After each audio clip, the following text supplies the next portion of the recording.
On March 24th, 2025, Jeffrey Goldberg, the editor of The Atlantic, was added to a group chat discussing war plans about Yemen by Pete Hegseth, the Secretary of Defense of the United States, who was recently implemented in 2025 under the Trump administration.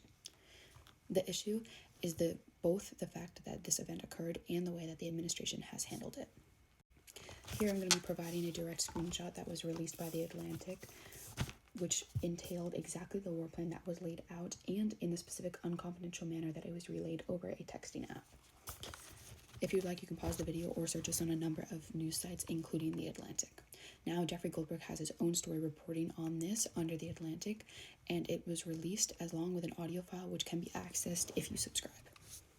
To clarify, he received these messages at 11:44 a.m. and the attacks were then carried out at 2 p.m., so around 2.5 hours later.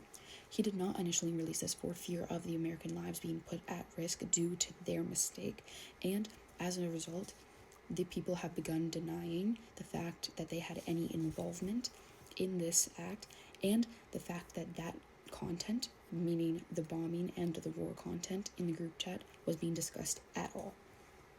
When the President of the United States, President Trump, was addressed about this, he stated that he did not know anything about it and that he was not a big fan of The Atlantic.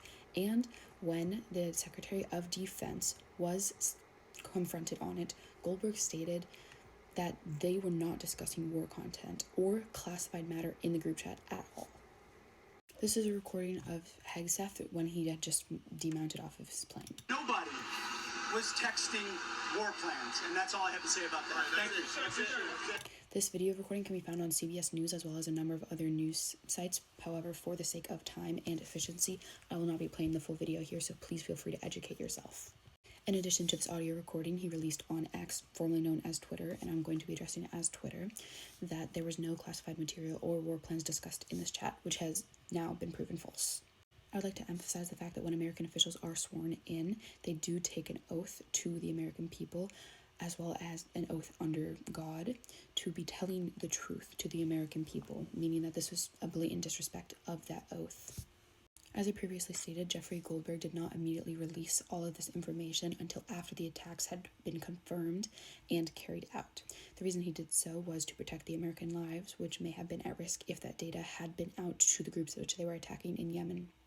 However, in a response to the direct denial from the people in the government about this group chat's creation and about the content in it, The Atlantic, under Goldberg's rule, then decided to release screenshots of the messages, which I will now show again.